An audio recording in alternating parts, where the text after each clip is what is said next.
Hello and welcome back to the Cello Zone. Today we're going to look at some warm-ups for the Farmer in the Dell in D major and Row, Row, Row Your Boat in A major.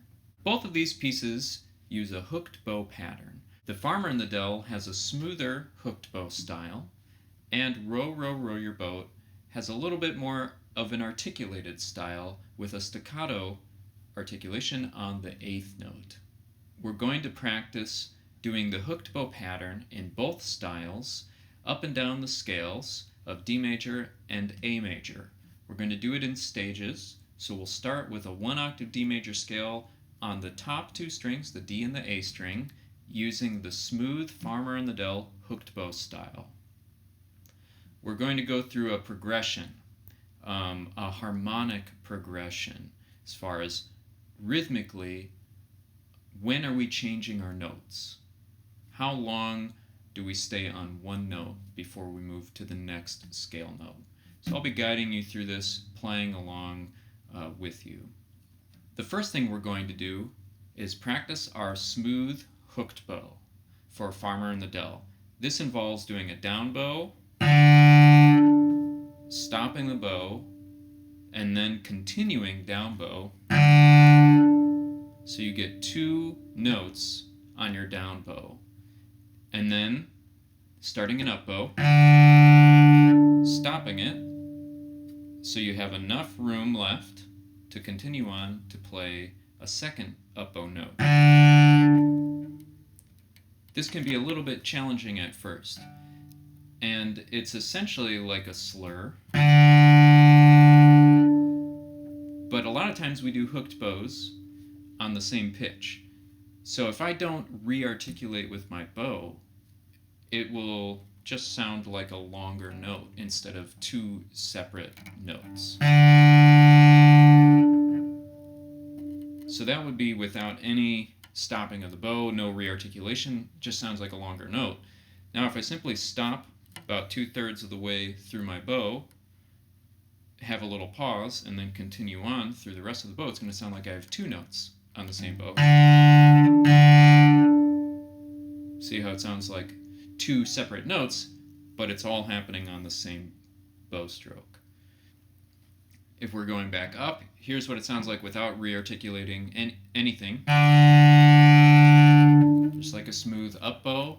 Now I'm going to put a pause 2/3 of the way in, save 1/3 of my bow for the second note. Now it sounds like we have 2 notes. Both the Farmer in the Dell and Row, Row, Row Your Boat are in 6/8. 6 beats per measure, and the 8th note gets the beat. And in 6/8 we see a lot of hooked bow. And that's why these pieces are paired together. They're both 6/8, they're both hooked bow. It's a chance to really work on your hooked bow playing, except there are different styles of hooked bow. One is really smooth, and one has a staccato articulation. And you'll notice for Farmer in the Dell, it's got the legato marking over the 8th note. In both cases with our hooked bow, we're doing a quarter note followed by an 8th note in one bow stroke. So that's why we're going to use basically 2/3 of the bow on our quarter note, and then 1/3 of the bow, the remaining 1/3 of the bow on our 8th note, going in both directions. 2/3, which will get you, on an up bow, that gets you right about to the balance point, and about a hand's width away from the winding, and then the last 1/3 for that final 8th note. Let's just practice that bow stroke on our open D string. It will go something like this.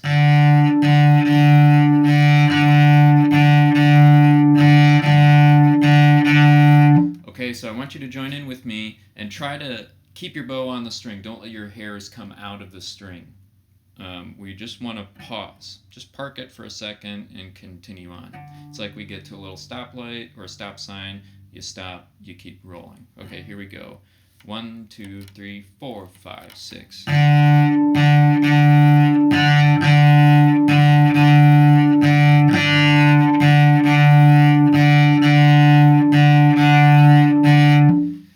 This is the smooth version. If you want to stick with the open strings for a little while to still coordinate the physical action of doing a hooked bow, you can go back and forth between the D and the A string for a little while add some other strings in there. Something like this maybe, one measure of 6/8 on each string. D, D, D, D, A, A, A, A. 1, 2, 1, 2, 3, 4, 5, 6.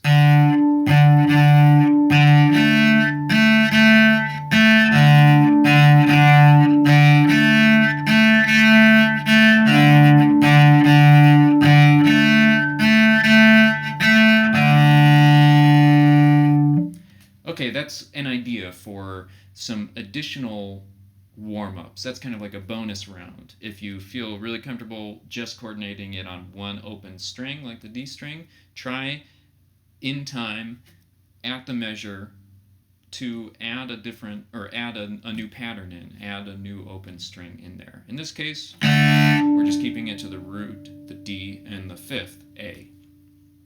Okay, now we're going to take this hooked bow pattern. Hopefully you're comfortable with it at this point.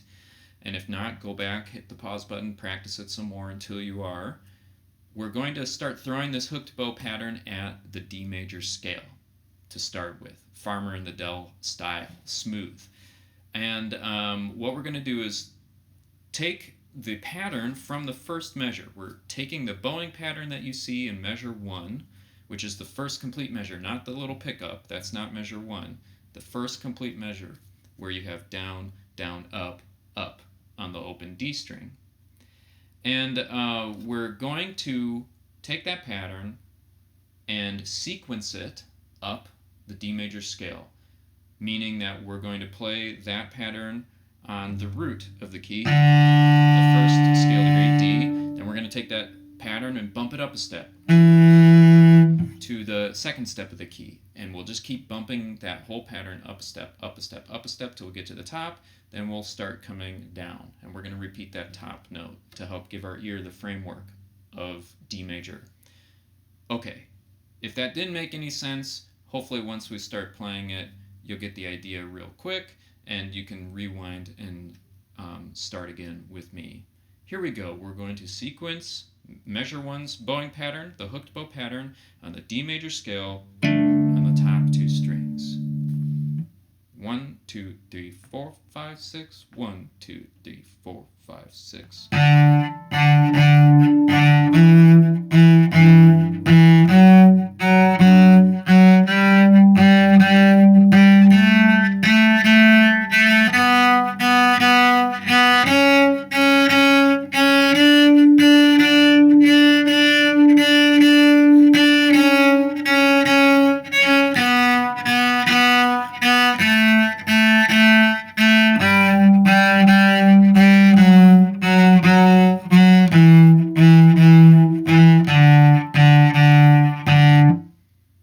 How did you do? Was it tough? Was it easy? This will help give you a gauge on whether you should proceed to the next step in the progression with sequencing. If that was enough for right now, just focus on making that sound good. Focus on feeling comfortable doing that. And then you can go to working on the piece. If you have already been working through this progression and that feels really good, easy peasy, no problem, let's go on to the next step. So our harmonic progression in this case was at the measure level, an entire measure. We spent an entire measure on each step of the scale.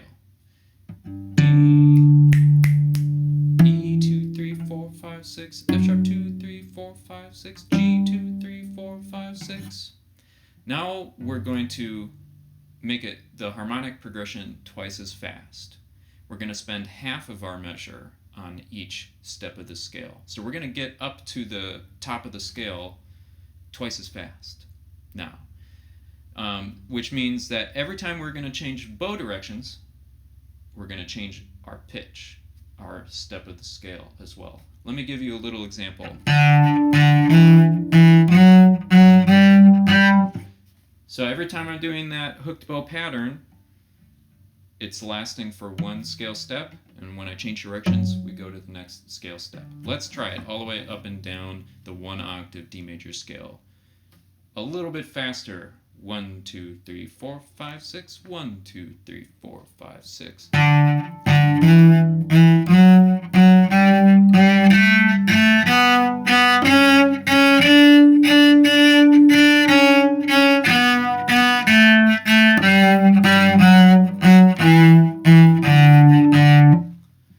see, even on that last note, I'll still do the hooked bow pattern. It's a little bit hard to do, and you kind of maybe will kick out of the string a little bit, but hopefully without a enormous accent on the last eighth note. Just try and get out of the way a little bit if you can.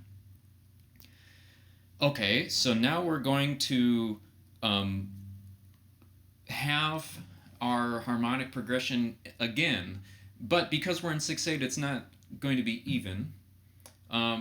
In this case, every rhythm that you see in the measure is going to get a note of the scale. So we started out by playing the entire measure. Our harmonic rhythm lasted for the entire measure.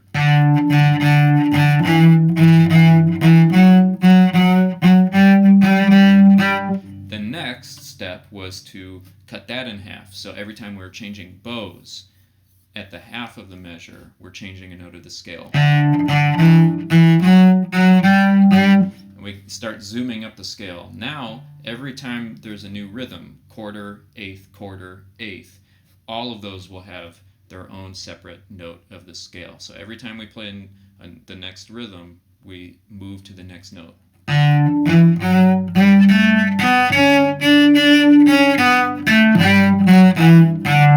It goes very quick. As you can see, I just completed it as a demonstration. No time. So let's try that. Maybe a little bit slower at first, and then we'll try a faster version, okay? So here we go. Dun, da, da, da. 1, 2, 3, 4, 5, 6.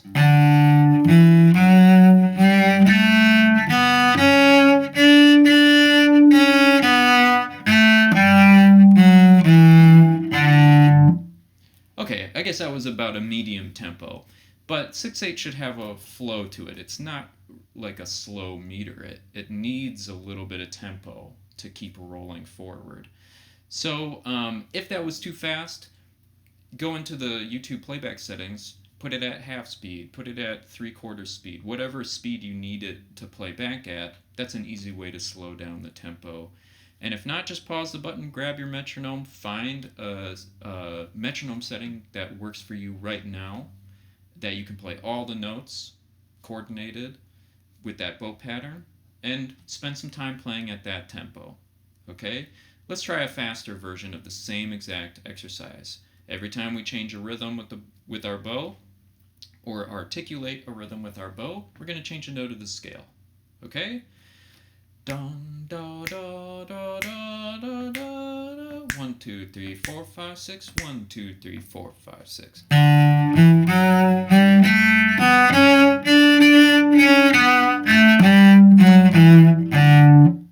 Okay, with this faster version, you notice that I stayed more in the middle.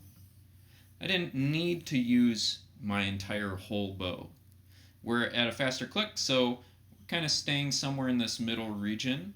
And that's your most flexible part of the stick, where a stick dips in the middle. So we can more easily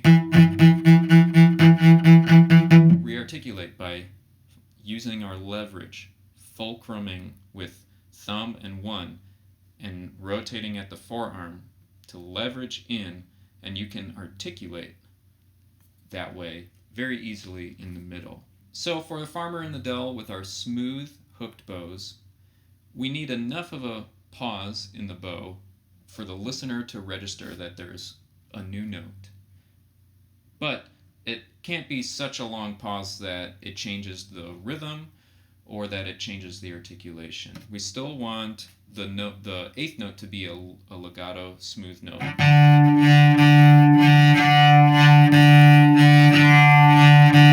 So that's where a version where I'm not really stopping the bow completely, but I'm lightening out my pressure. See if you can hear that. I'm not really stopping the string or the bow this time. That's about the smoothest that you can do for a hooked bow and still have it sound like two notes, but it keeps the sound rolling. It keeps you keep collecting the sound in the instrument body. And here it's like it makes it more resonant.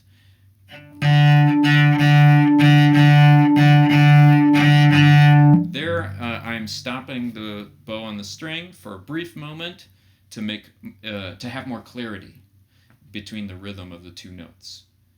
But then I'm still using a long eighth note bow for the last third of the bow. And here, just a little tip, be careful about your up bows. It's very easy to spend a lot of bow very quickly in the upper 2/3 of your bow, in the upper half.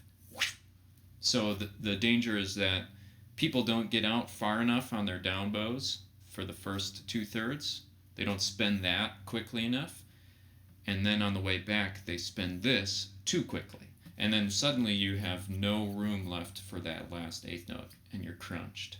Okay, so make sure you get out with the down bow stroke far enough. Shoot for that 2/3 mark when you're doing the whole bow version, and that you are resisting the urge to go too fast with the up bow.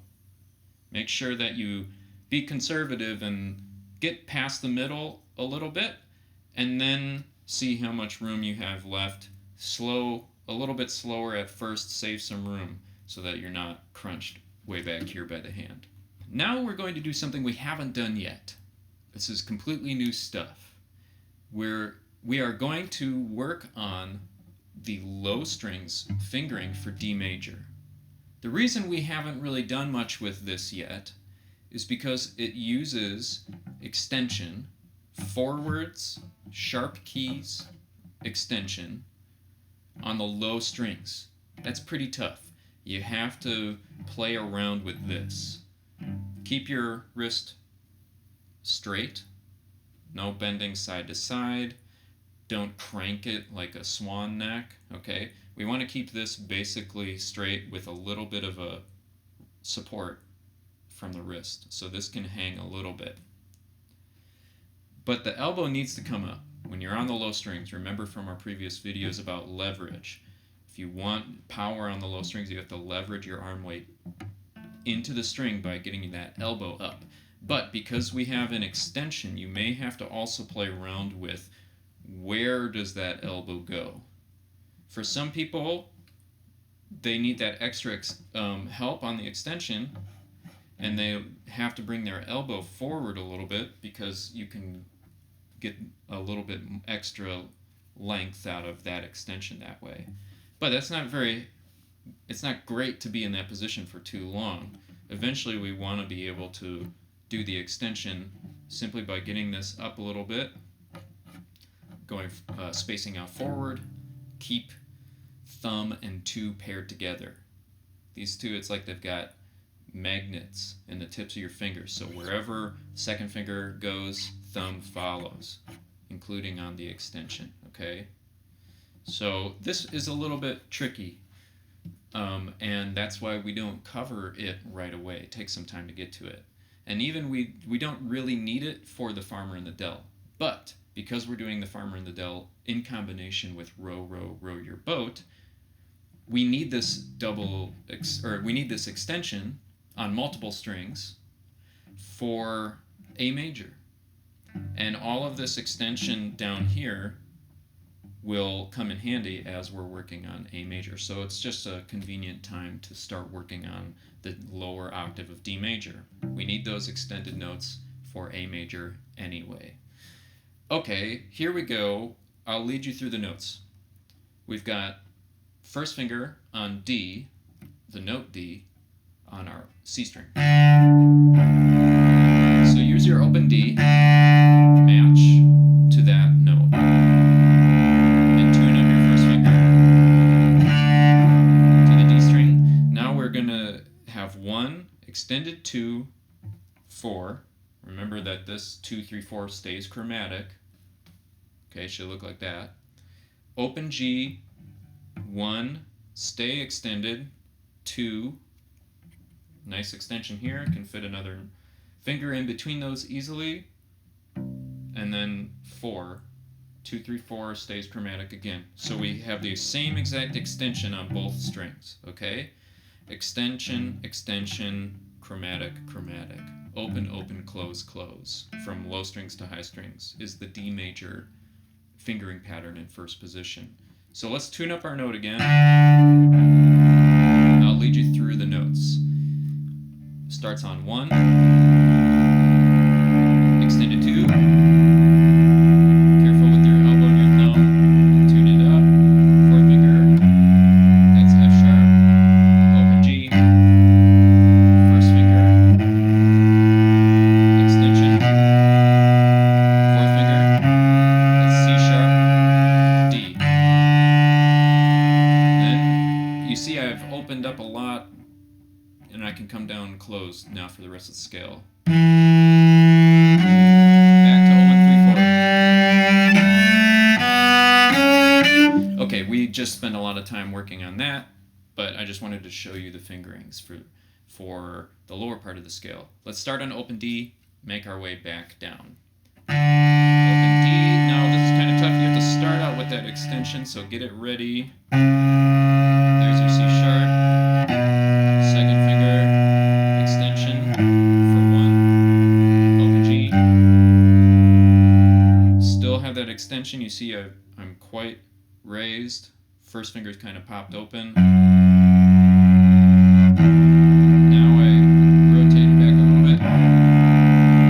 Back home. Now with D major, you don't have an open C string. C sharp. So if you want to go below, you can't play the open C. You have to go into half position. 1, 1, 2. Now we will apply the same harmonic rhythm progression that we did on the top 2 strings using the pattern from measure 1, but we can use 2 octaves of D major. At first, as you're getting used to it, you can choose to only do the lower octave using those notes that we just learned, and just get used to it there. Once you feel comfortable with that, use both octaves. Now we can use all 4 strings of D major, which is really cool, really exciting. Okay. So we've tuned up our first finger, low D, and we're going to do the entire measure harmonic progression where we have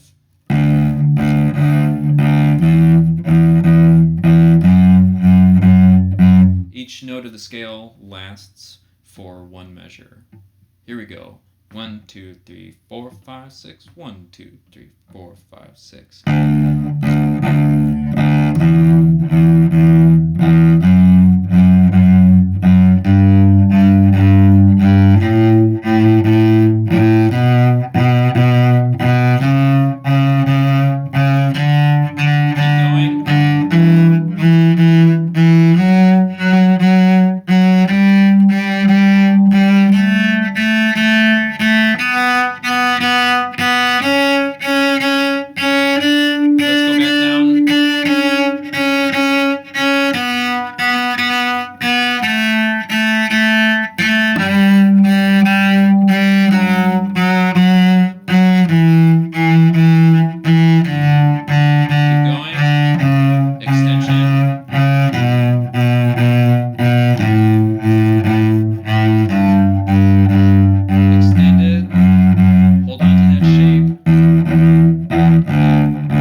It's a very satisfying note to play, that low D. This is the same thing we did with the upper octave, but now we've got 2 octaves to work with. Let's try the next step in the progression. Still doing the smooth hooked bows. Now we will do, every time you change your bow direction, we're changing a note of the scale. Kind of like this. Remember, this is going to move quicker and quicker up and down the scale, so if you need to, you can pause, rewind, play as many times along with me as is required to get coordinated. Okay, here we go. 1, 2, 3, 4, 5, 6. 1, 2, 3, 4, 5, 6.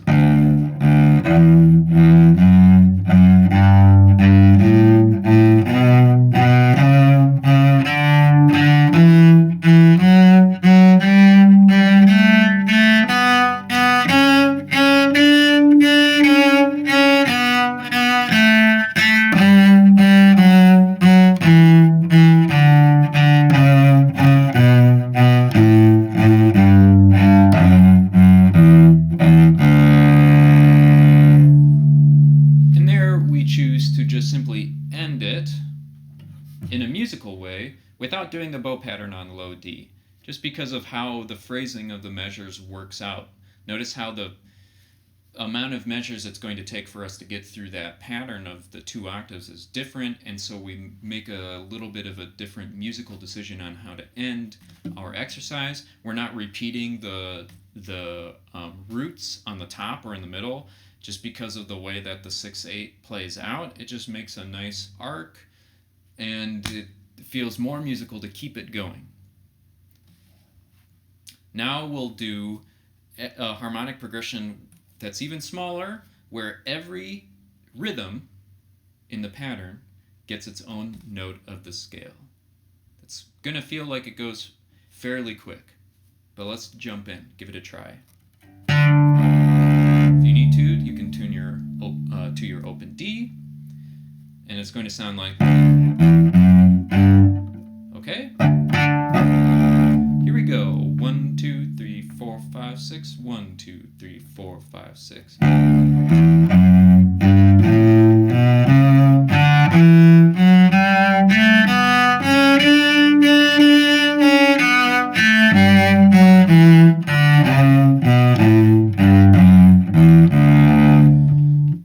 All right, let's try that one more time. Now I repeated the top note. We didn't talk about this. I repeated the top note. Now we're going to jump. Let's jump in. Repeat the top note in your hooked bow so that we can start down bow on the way down. I think you'll see what I mean, and if not, again, you can go back, rewind, try it again once you get the hang of it. Here we go. 1, 2, 3, 4, 5, 6. 1, 2, 3, 4, 5, 6.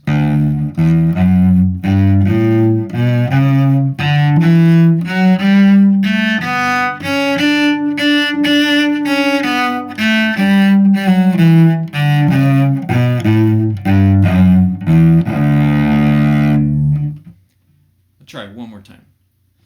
Okay, this time when we get to the top, we're going to go like this. So we'll do a hooked bow up, up, down, and start our way down the scale so that the bowing works out a little bit better. And again, it's just a little bit more musical than doing the pure theory version of whatever comes. So it'll line up in a more musical way for our bow, and that can be really helpful. You're more likely to see it in the wild of music like this. Here we go. Tune up your octave, and we'll play up and down the scale. 1, 2, 3, 4, 5, 6. 1, 2, 3, 4, 5, 6.